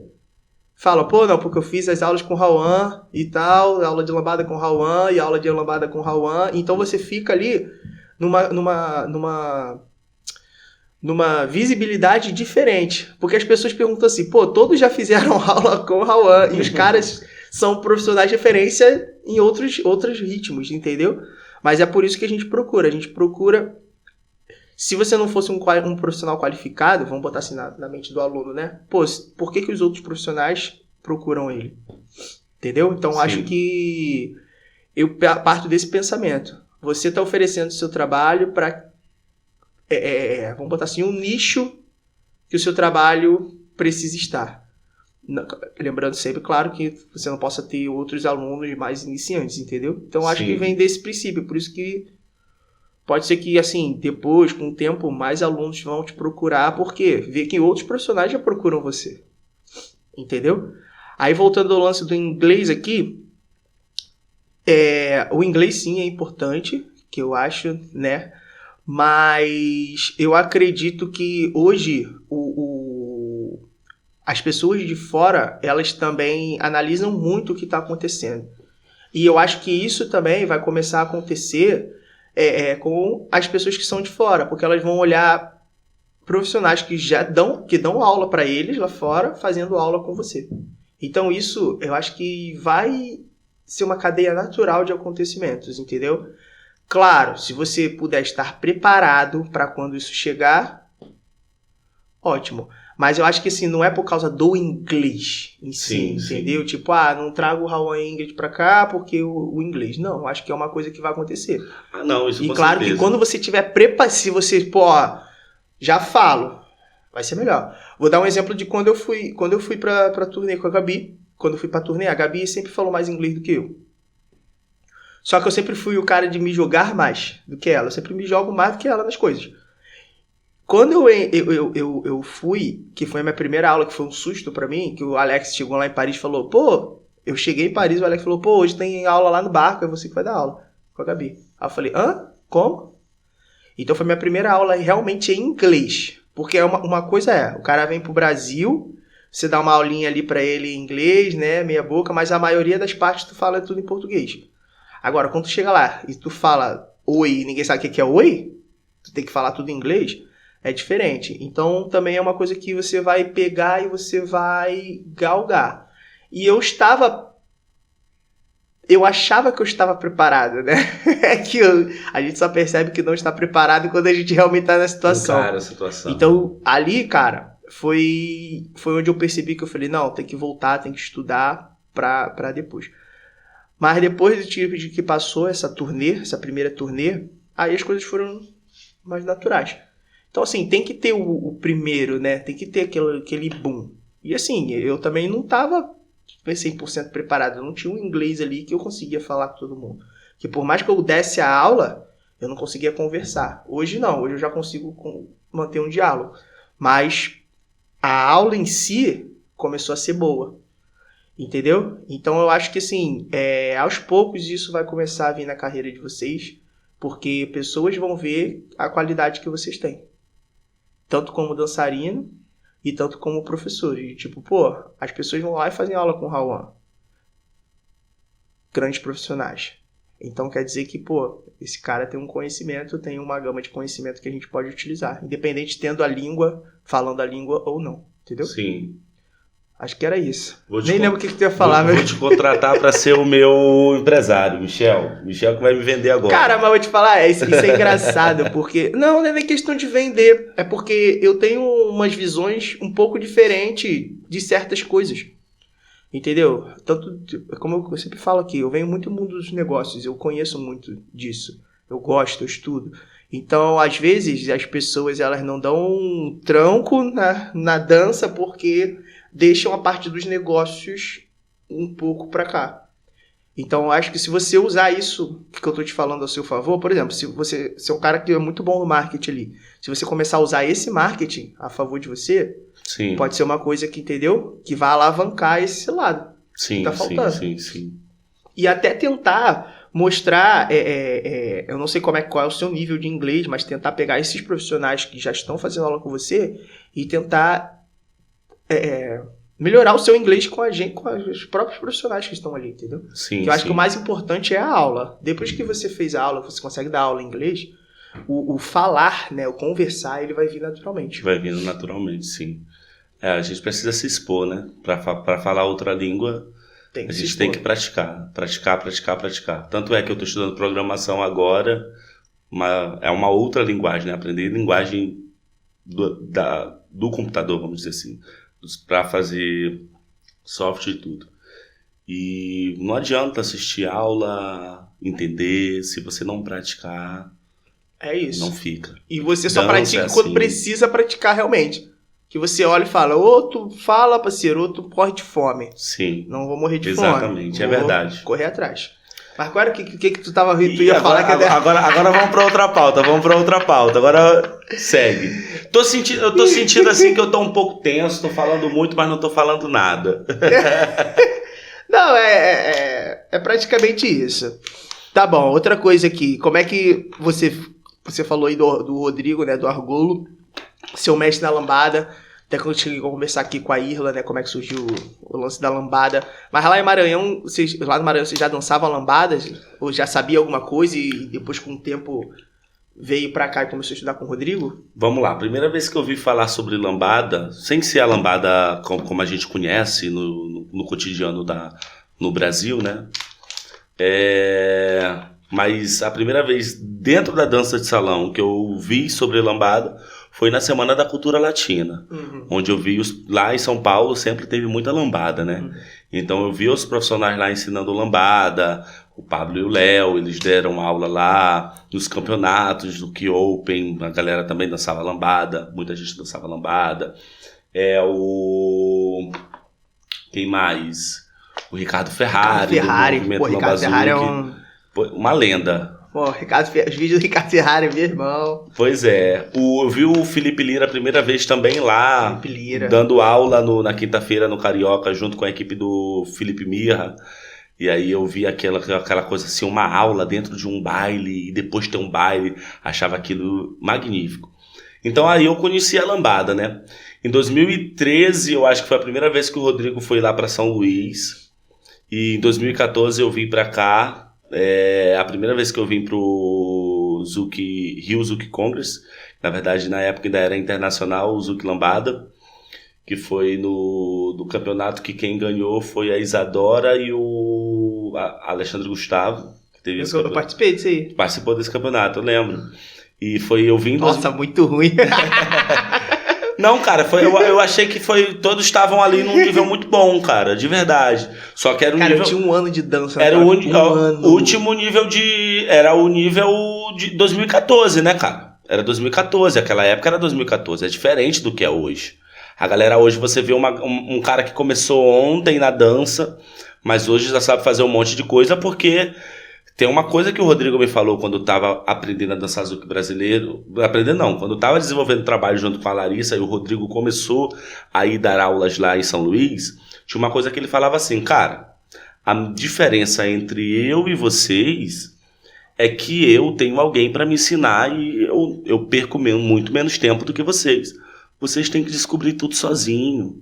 E era isso que mesmo, a gente pegava o vídeo, olhava, estudava, a gente passava horas tentando entender aquela movimentação, depois tinha que viajar para São Paulo, ou levar a pessoa para a cidade, para fazer aula com aquela pessoa, entender, fazer aulas particulares. Então, hoje, cara, na internet você tem tutoriais, você tem vídeo, a viajar fica mais fácil, todo lugar tem um congresso grande, enfim. Então, em 2014, quando eu vim pra cá, o Rodrigo falou, quero começar a estudar Lamba Zouk. Na época ele falava Lamba Zouk ainda. Eu também quero estudar Lamba Zouk. E aí, em 2014, 2015, ele começou a fazer aula, eu acho que com o Renato. Em seguida, começou a ir para São Luís, ele tem família lá. E aí a gente começou a fazer workshops com o Rodrigo, lá em São Luís. Eu e a Larissa, a gente começou a construir uma comunidade de lambada lá em São Luís. Primeiro com o Rodrigo, dando aulas de lambada. No caso Lamba Zouk. Depois a gente começou a chamar mesmo que ele começou, não, é lambada, explicando isso pra gente sobre a questão da nomenclatura. Aí a gente fez o workshop com ele, com a Irla, e depois eles indo algumas vezes, a gente fez um workshop, que foi o último workshop que eu organizei, o evento, na verdade, um congresso que eu organizei em São Luís, que se chamou Lamba Kids Weekend, que eu dei aula de kizomba, o Rodrigo e a Irla de lambada, o Didi e a Patrícia, o Didi que é irmão do Braz, deram aula de lambada também. Dentro desse workshop, desse evento, teve uma palestra, uma mesa redonda, onde a gente falou sobre música e dança. O Rodrigo e a Irla falavam sobre o Zouk de acordo com como foi feito, se desenvolveu no Rio. O Josué falava da lambada em Belém. O Didi e a Patrícia falavam sobre a lambada em Porto Seguro. Essa palestra tá no Facebook. Sério? Sério, e tá muito boa. E eu e aí... Depois me manda o link. Mando. E eu e a Larissa, a gente falou sobre quem fez isso ao vivo, foi inclusive a Patrícia Janocaro. Eu e a Larissa falávamos sobre a música Zouk em si, a viagem da música, o que é a música Zouk, sobre esse universo mais africano da parada, né? Que a gente estava muito engajado dentro da comunidade da Kizomba e Zouk brasileiro. Então ali começou uma revolução, porque até então, era 2017, não se ouvia falar de lambada por aí pelo mundo todo. Então ali começou um buchicho diferente, ali em São Luís, Maranhão. E aí a gente começou a desenvolver uma parada que deu muito bom e foi uma energia muito boa. E eu vim pra cá, pro Rio, logo em janeiro de 2018. Dezembro foi o evento e em janeiro eu tava aqui, no Rio de Janeiro. E aí a gente começou a treinar, eu e a Ingrid, no mesmo dia que o Rodrigo e a Irla ensaiavam, que foi a história que a Irla contou aqui no Pô de Dança. E aí a gente começou a desenvolver juntos o movimento de lambada ali dentro da escola, que veio muitas pessoas aprender a dançar lambada. Depois desse movimento, da galera mais nova dançando lambada, começou a ter esse boom da lambada novamente. Sim. Então eu coloco assim, a ideia de São Luís, lá naquele pontapé inicial, um marco muito importante para esse acontecimento da lambada que está acontecendo hoje. E principalmente que 2018, 2019 e 2020, se eu não me engano, esses anos seguidos, teve uns eventos que se chamavam Lambachata, lá em São Luís, que inclusive tinham competições de lambada. Sim, eu cheguei a conhecer lá o pessoal quando eu fui lá, que ele até foi num dos bailes lá, e ele era uma senhora, não lembro se era uma senhora em si. Mas ela falou comigo, ela conversou comigo e tal, falou que eles que faziam os campeonatos lá. Então começou a ser muito forte esses campeonatos lá em São Luís. Tinha muita coisa que eu não concordava, mas estava sendo movimentado alguma coisa ali. Então ali, desde então começamos ali de 2014 até 2018, a gente construiu uma comunidade sólida de lambada ali. Eu e a Larissa junto com outras pessoas. Depois vieram outras pessoas, depois principalmente que eu fui embora de São Luís, mas a gente conseguiu construir uma comunidade muito forte de lambada, fazendo com que a lambada, inclusive, fosse um dos... Tá cheio de bicho aqui, meu mal. É por causa da chuva. Gente do céu. Que a lambada, inclusive, fosse uma das principais danças dançadas em São Luís. Então, desde então, eu danço lambada, estudo lambada, desenvolvo a lambada. Maneiro. É interessante você falar sobre esse lance da música, né? Que você falou sobre a música. Como é que começou esse lance de você se interessar? Também foi junto com a dança ou a música veio antes? De você se interessar, por exemplo, hoje tu sabe ali a gente... Quem foi que falou? Foi que eu tava no Embrasil, que é a Jo. A Jo falou que o William falou os nomes diferentes, né? Lá, isso é um Gueto Zuki, não sei o que. Eu não entendo nada disso. Aí, como é que é esse lance seu de você também de desenvolver o curso de musicalidade? Então, eu sempre fui autodidata de bateria, desde a minha infância. Depois eu estudei bateria na Escola de Música do Maranhão, então a música veio antes da dança. Ah, sim. Então eu tinha esse conhecimento. Igual a minha, eu também sou cavaquinho antes da Sou do cavaquinho antes da dança. Então eu já tinha esse conhecimento da música. Quando eu comecei a estudar kizomba, eu tive um outro conhecimento musical, que foi um conhecimento voltado para a cultura da música, né? De onde vem aquela música, instrumentos que caracterizam aquele gênero musical, diferença de um gênero musical para outro. Então eu tive um professor que ele falava muito sobre isso, né? Então, desde quando eu comecei a estudar kizomba, eu comecei a perceber sobre esse lance das músicas que tocavam dentro desse nosso ambiente social de lambada e zouk brasileiro. Então, desde 2015, eu estudo sobre isso, né? Para entender o que é uma kizomba, o que é um guerozouk, o que é uma tarraxinha, o que é um afrozouk, o que é um zouk love, um compa, um cadence ou cadence. Enfim, então eu estudo muito isso porque tudo isso, em algum momento, pode acabar tocando dentro do ambiente dos bailes de zouk brasileiro e lambada. E a gente não sabe o que é uma coisa e o que é outra. E acaba colocando tudo no mesmo rótulo e às vezes não é legal, né? Não é legal. Esse lance, assim, de entender a música, ele é muito, muito importante. Eu também acho isso muito importante.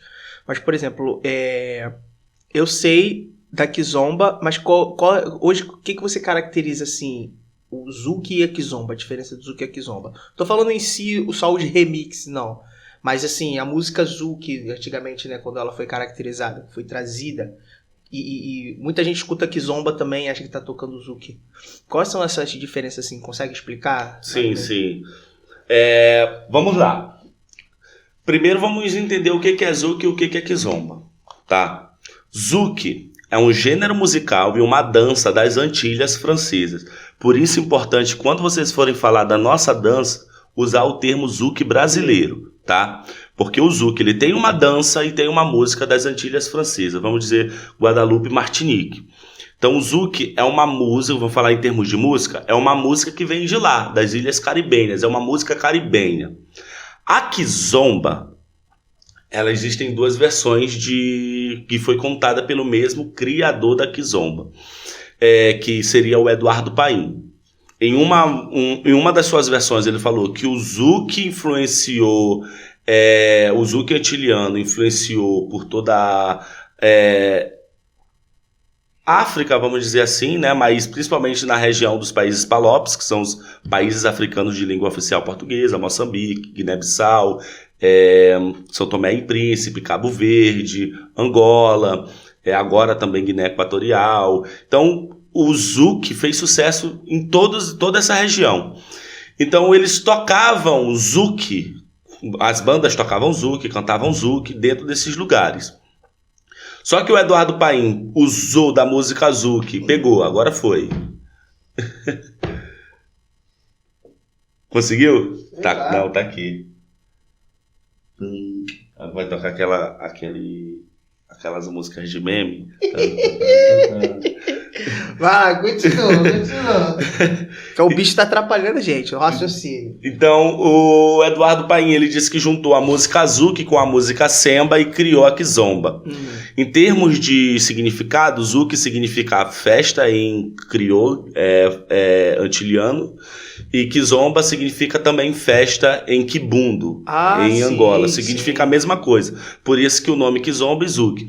Só que festa não é festa balada, festa é confraternização, tá ali com a família, tá num churrasco, é essa festa que eles falam, essa socialização cultural ali, de vivência familiar. É resenha. Exatamente, é uma resenha.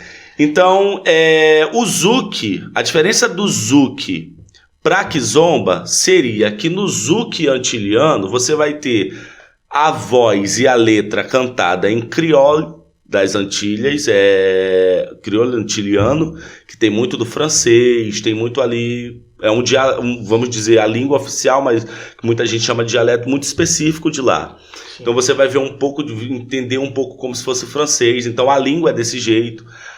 A guitarra é muito mais marcada, o baixo muito mais forte, bateria, instrumento de metal. Sopro, no caso. Já em Angola, quando a gente vê essa ideia da kizomba em Angola, a gente já vê letras em quibundo, letras em português, de Portugal, vamos dizer assim. A base rítmica pode até ser a mesma, mas alguns instrumentos entram um pouco mais de percussão, com a ngoma, eu acho que é assim que se fala, que é o instrumento, que é tipo o que a gente chama de, não é atabaque, mas conga, que é tipo como se fosse a conga.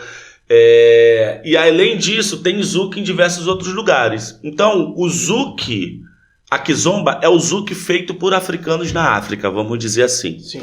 Então, cada região vai ter sua versão de zouk. Em Angola vai ter sua versão de zouk, em Guiné-Bissau vai ter sua versão de zouk, que foi chamada de afro-zouk, em Angola de kizomba.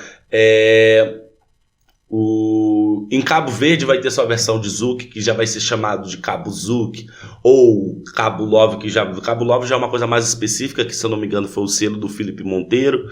Então você vai ter cada lugar vai dar uma nomenclatura, exatamente, porque, por exemplo, em Cabo Verde você vai ter tipo cavaquinho, que é o som de uma viola que eles têm lá, muito específica, que agora eu me esqueci o nome, mas parece muito com cavaquinho, tá?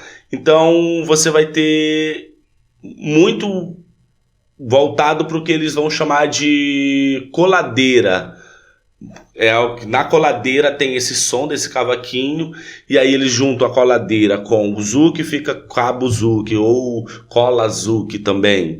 Então cada lugar vai... Mas todos nós aqui brasileiros conhecemos essas versões africanas de zouk como kizomba. Então a gente chamava tudo de kizomba antes da gente entender o que era uma coisa e o que era outra. Aqui no Brasil a gente começou a pensar que zouk fosse Anselmo Ralph, George, Nelson Freitas. Essas músicas, na verdade, elas já vêm de uma outra geração. É chamada de guerozouk.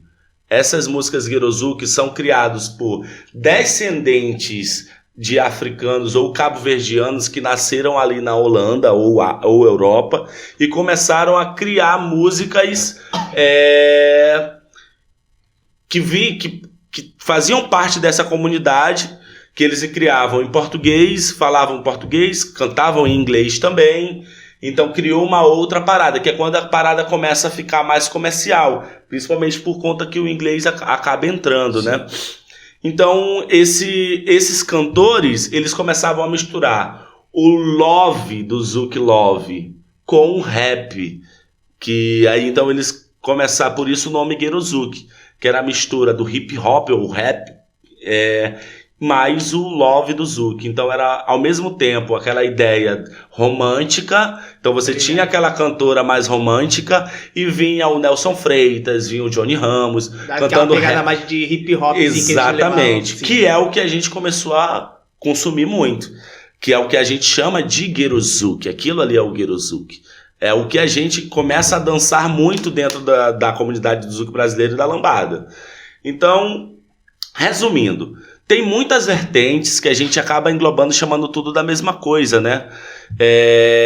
Mas é importante a gente entender o que é cada estilo, porque eu vou dar um exemplo.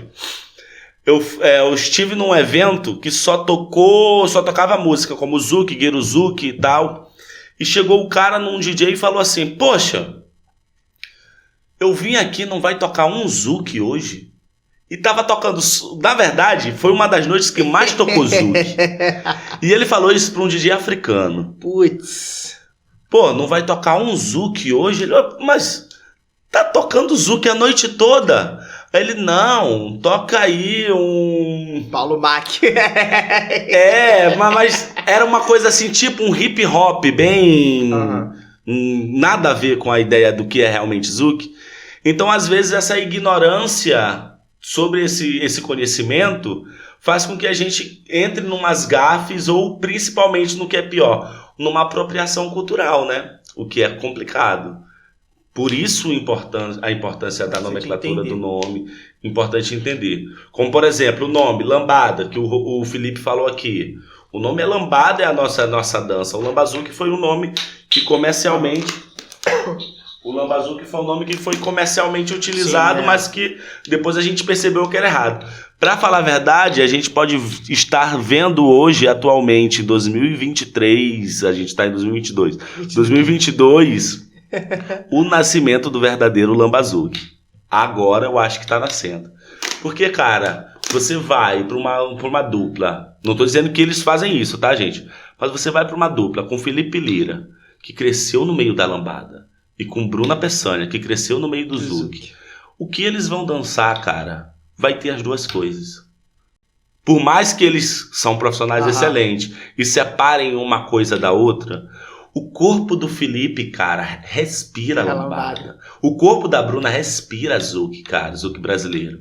Então, a gente vê uma outra dança surgindo hoje. Isso é muito bom, cara. Isso é muito bom. A gente vê uma outra parada surgindo hoje. O Rodrigo e a Irla que dominam as duas coisas. O Léo e a Ana que dominam as duas coisas. Eu e a Ingrid que dominam as duas coisas. A galera de São Paulo que tá dançando as duas coisas também.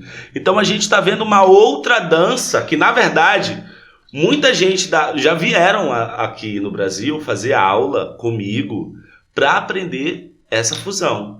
E eu falei, olha, é o seguinte, a fusão fica por sua conta. Você sabe dançar Zouk? Sei. Eu vou te ensinar a dançar lambada, então. Eu vou te ensinar a dançar a lambada pura. Você vai entender o que é a lambada. E aí depois você faz o que você quiser com esse conhecimento. Eu não ensino a fusão ainda, eu até posso ensinar, mas para a pessoa aprender, ir lá para fora e ensinar aquilo dizendo que é lambada, não é lambada, cara. Não é lambada. Aí vem aquela coisa, mas o que é lambada e o que é Zouk brasileiro? Tu tá rindo por isso, né? Quer que eu te diga a diferença? Eu te digo. Isso aí. Tá contigo. Vamos lá. Diferença da lambada pra Zouk brasileiro. Gente, a diferença... Aqui eu sou só um espectador, meu parceiro. Ó, galera. Ou é contigo. Isso aqui vai ser ótimo pra recorte. Gente, antes de você falar, eu tava pensando aqui, por exemplo, você tava falando do lance da música, né? E às vezes eu paro para analisar o quanto é importante isso aqui que a gente tá fazendo, né? A gente tá evidenciando, testemunhando, botando hoje em vídeo, né? Antigamente eram livros, eram tudo. Hoje a gente está botando em vídeo todo esse conhecimento que você está falando. Então, é o que eu falo, não estuda quem não quer. Porque se assistir o podcast, vai entender tudo aí que você falou sobre as músicas, né? Claro que tem muito mais coisas do que isso, mas um breve resumo para não ficar preso a, tipo, não sei o que é. E eu sou muito privilegiado de estar fazendo aqui, né, esse podcast e estar escutando. Porque é o que eu sempre falo em todos os podcasts, eu vou até ser chato com isso. Mas quem aprende mais é que sou eu. Porque eu escuto todos. Sim. Tem gente que escuta 1, 2, gosta daquele artista. Eu escuto todos, cara. Eu escuto todos e eu passo por todos esse aqui. E isso daqui modifica toda a minha mente, toda a minha dança, todo o meu conhecimento. Então, muito obrigado por esse conhecimento que você está passando aqui e compartilhando. Compartilhando que é uma coisa que vai se eternizar. Hoje a gente está gravando aqui, 2022, né? Mas tu vê aí vídeos no YouTube que ficam 13, 14, 15, 20 anos, né? E esse conhecimento ele vai estar aqui guardado. Eu vou morrer e esse vídeo vai estar no YouTube. Galera, vamos lá, aproveitando isso, quem quiser também, quem é mais de ler, eu tenho 2 e-books, tá? Quem quiser comprar os meus e-books aí, posso claro, falar? É o teu espaço. Ó, eu já vou mandar pro Michel, já vou mandar de presente pra ele assim que eu chegar em casa. Um se chama Os Segredos Rítmicos do Zouk Brasileiro, que eu falo mais sobre essa questão rítmica, musical, o que é dançar no pá, o que é dançar no ímpar, o boom, tique-tique, a contagem do Black Zouk, musicalmente, isso dentro quase de uma partitura muito simples de se entender, que isso nunca foi feito por ninguém, eu acredito.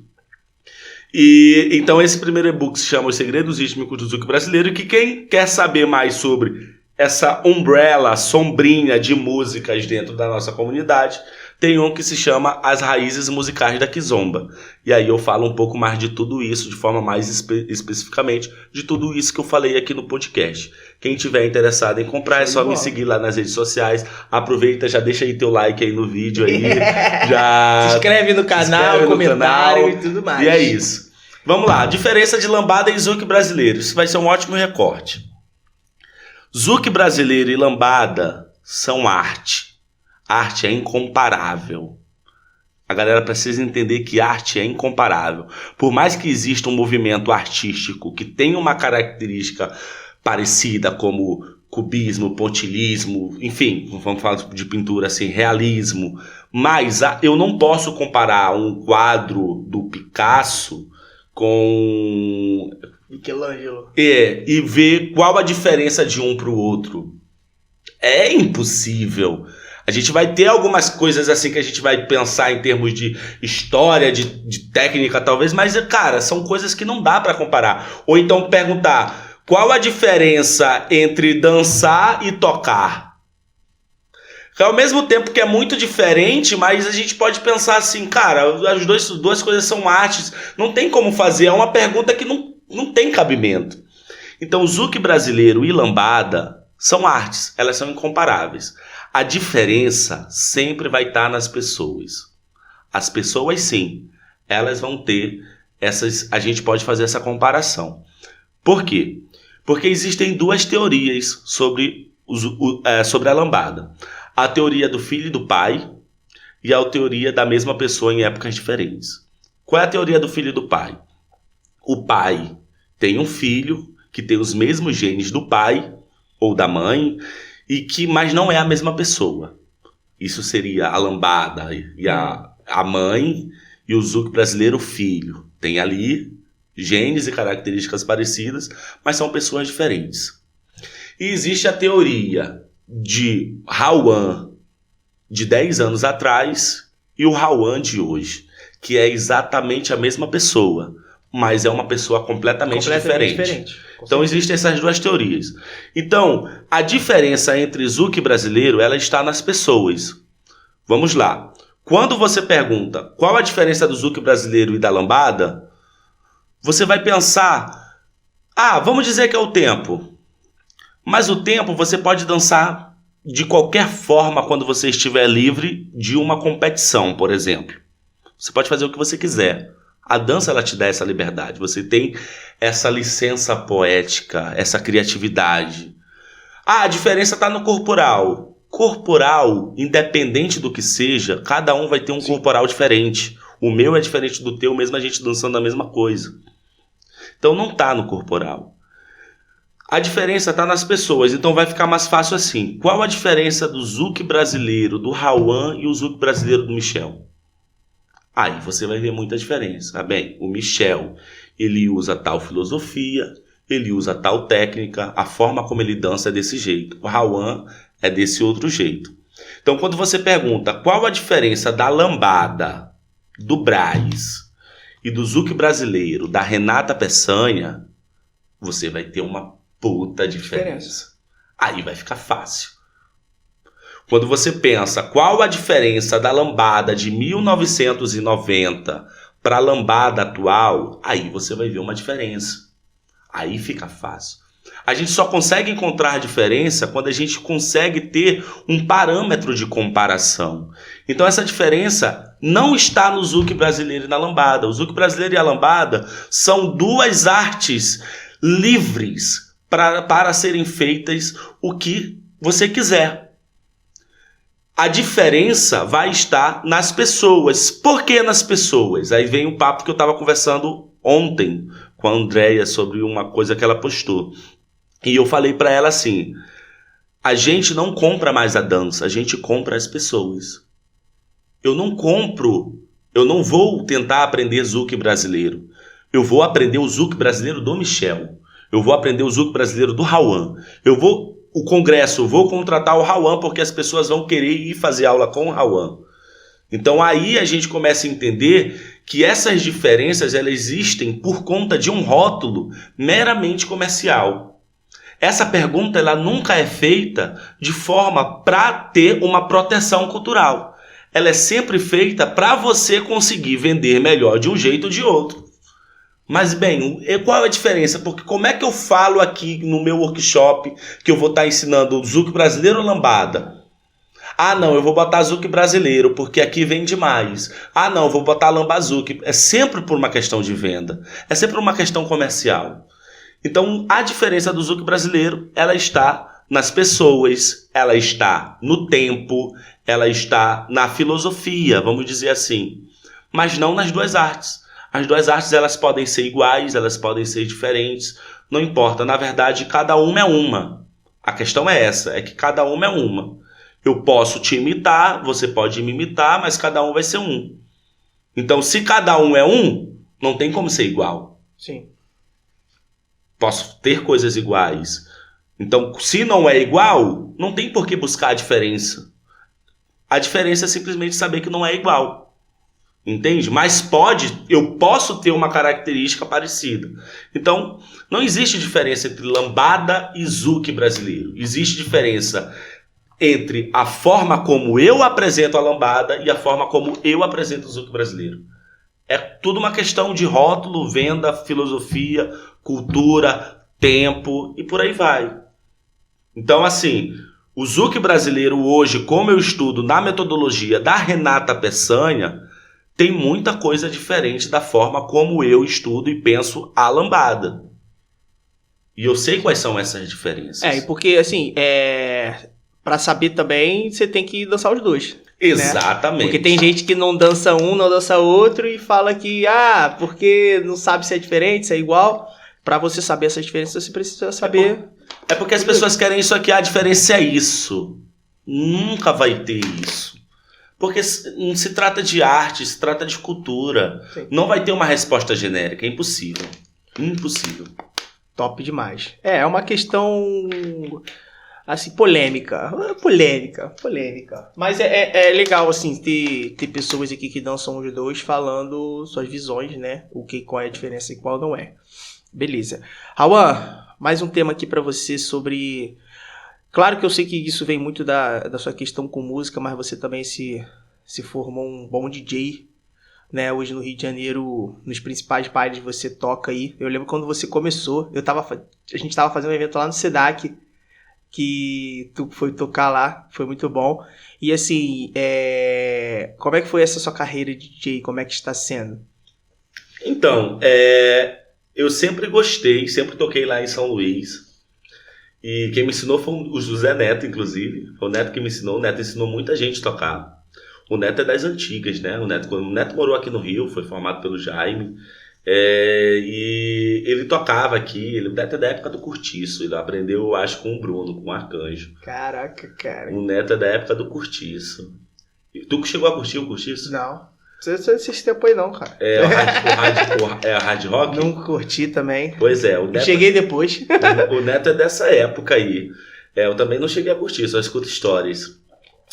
E eu só toco, eu não produzo. Não sou. É importante as pessoas entenderem que o trabalho de produtor musical é um, o trabalho de DJ é outro.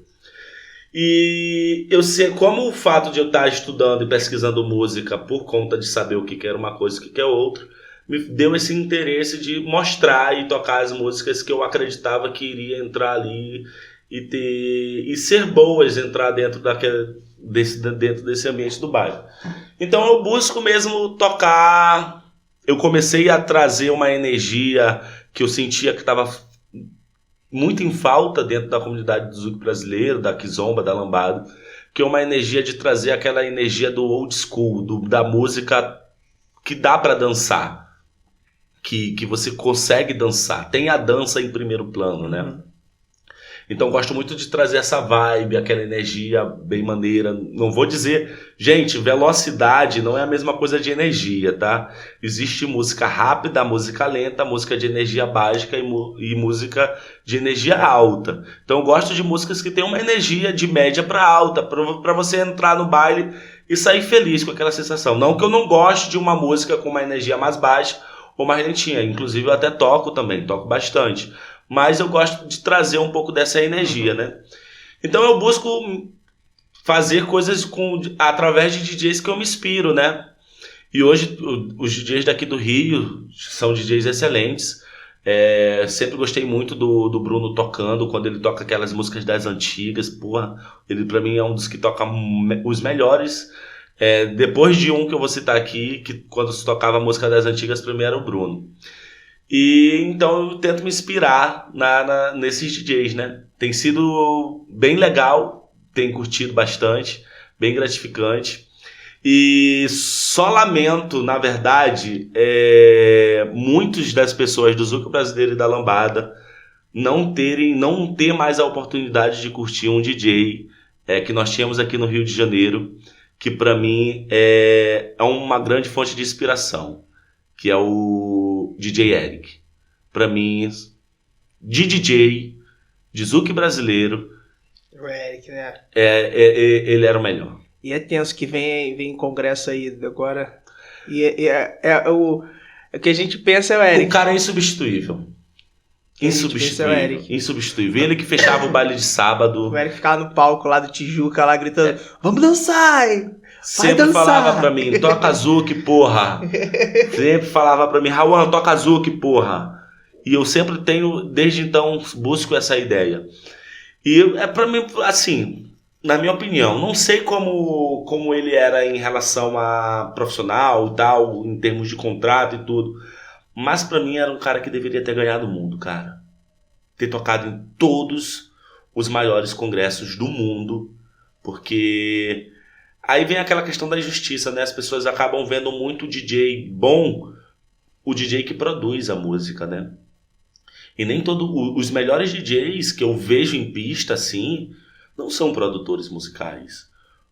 O Zé do Lago, o Thiagão, não sei se o Thiagão já produz, mas não, ele, DJ de pista. Ele deve ter alguma coisa, ele tem... O Low Rider, o Fábio... Essa galera, cara, toca muito.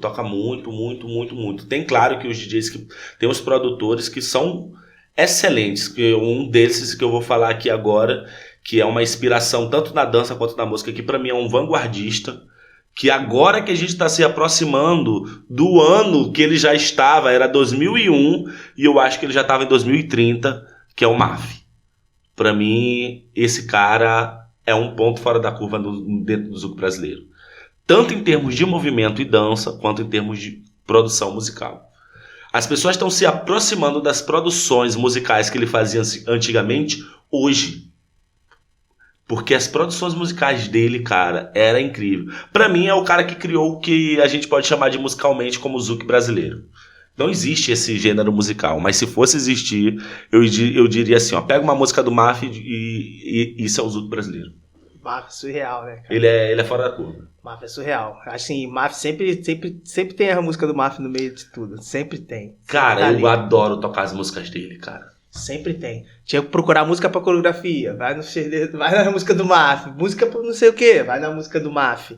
Música com energia sim. Vai na música do Maf. Sempre, sempre. Muito bom as músicas antigas dele, Discolais, aqueles remix. Essa Pô, mano. Isso é muito bom. E esse último EP que ele fez, né? Não sei se tu já ouviu todo. Não. Tá muito bom. Que tem uma pegada muito das formas como ele fazia as músicas antigas, né? Tem Vou muito, pesquisar. a gente tem muito DJ bom, cara, dentro da comunidade do Zouk brasileiro. Que é uma pegada diferente. Cara, se você pegar um DJ referência e produtor musical tocando numa festa de Kizomba, é porque a galera ainda não viu um DJ de Kizomba, tipo DJ Paparazzi. Eu tive a oportunidade de ver DJ Paparazzi tocando ao vivo, assim, na minha frente. Caraca. O cara... É porque o DJ de Kizomba, ele tem muito aquela ideia do DJ do hip hop mesmo. Ele faz as paradas em tempo real. Caraca, mano. Ele tem aquelas coisas de estar trocando, de estar coisando, você vê.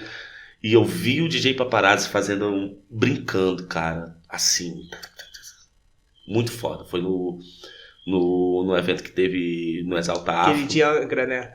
Isso, que ano que vem eu vou estar lá no Coração Afro, lá em Angra. Vou estar lá em Angra tocando, dançando. Pô, tem uma curtindo. vontade nesses eventos, cara. Cara, eu vou te falar, pra mim, com todo respeito a todos os outros produtores de eventos.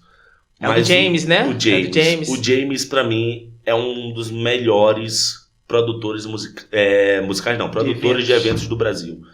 O cara sabe o nome de todos os congressistas, Michel. Ele fala com você pelo nome, te olhando nos olhos. Ele sabe o nome de todo mundo, fala com todo mundo. O evento que ele faz normalmente é no stop. Quando liga o som, só desliga quando acaba. Caralho, velho. Lá em Angra é assim. Lá em Angra é assim. Você passa 3 dias inteiros. Quando é que vai ser esse curtindo. evento aí? Em março. Massa. Vou pegar aqui. Aí pega o quê? data. Kizomba? Lá pega Kizomba. Lá pega Kizomba, Semba, Afro House. Porra, vou ter que fazer as aulas particulares com o Rauan pra ir pro evento. Chega lá Mas dançando tudo. vai muita gente, cara. Vai muita gente só curtir também.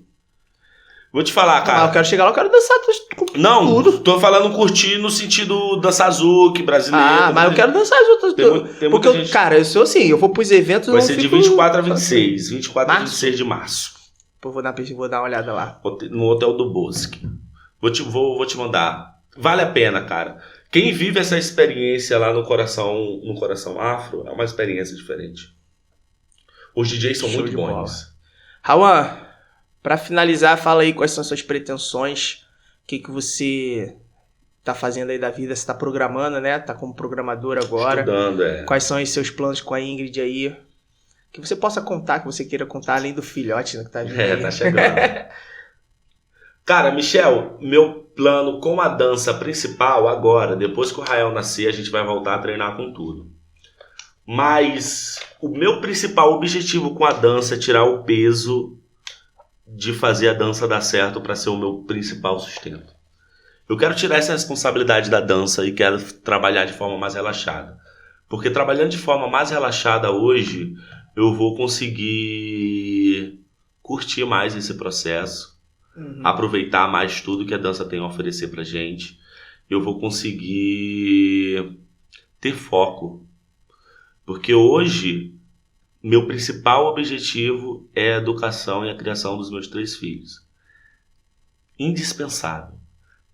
Deixei de ser protagonista da minha história, agora eu sou só coadjuvante. Os protagonistas é a Luna, é a Ayla, é o Rael.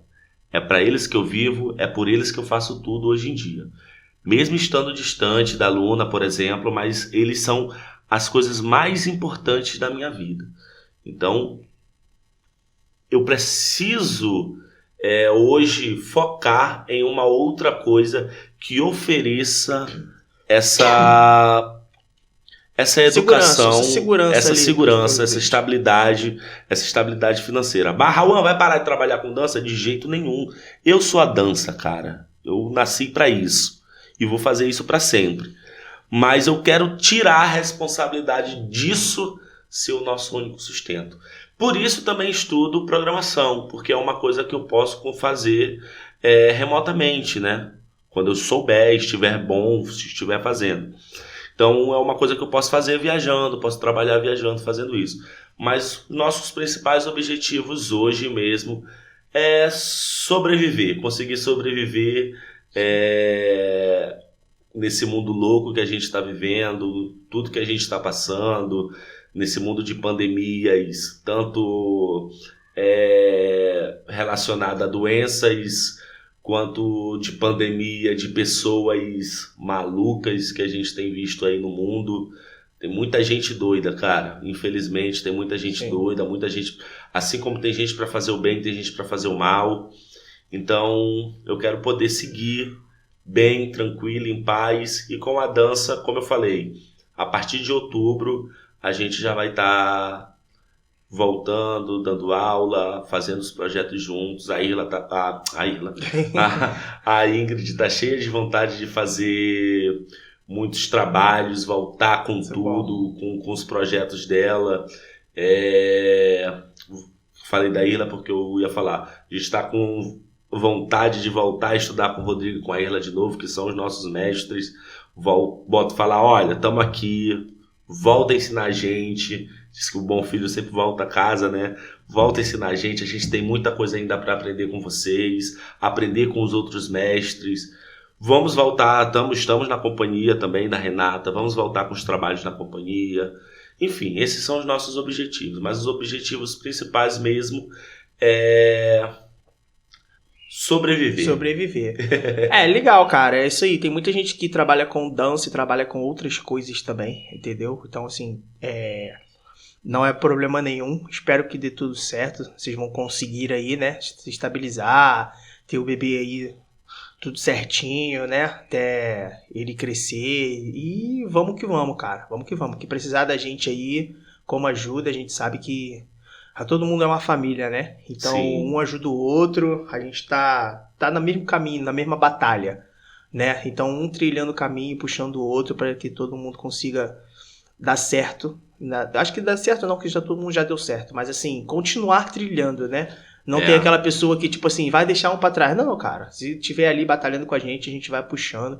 Hoje a gente aí tem outros projetos também que a gente tá fazendo, né? Junto com toda a galera dessa nova geração. O grupo do Jota aí, né? Tem o grupo do Jota. Tem o grupo do Jota que a gente tá fazendo. O Jota criou um grupo. E todo mundo tá junto, cara. Todo mundo tá junto porque a união faz a força. Beleza? Então é isso aí, Rauan. Obrigado pelo convite, maestro. De verdade, adorei estar aqui. Junto. Não sei se eu consegui passar tudo que eu gostaria de passar em termos de conversa, conhecimento, história.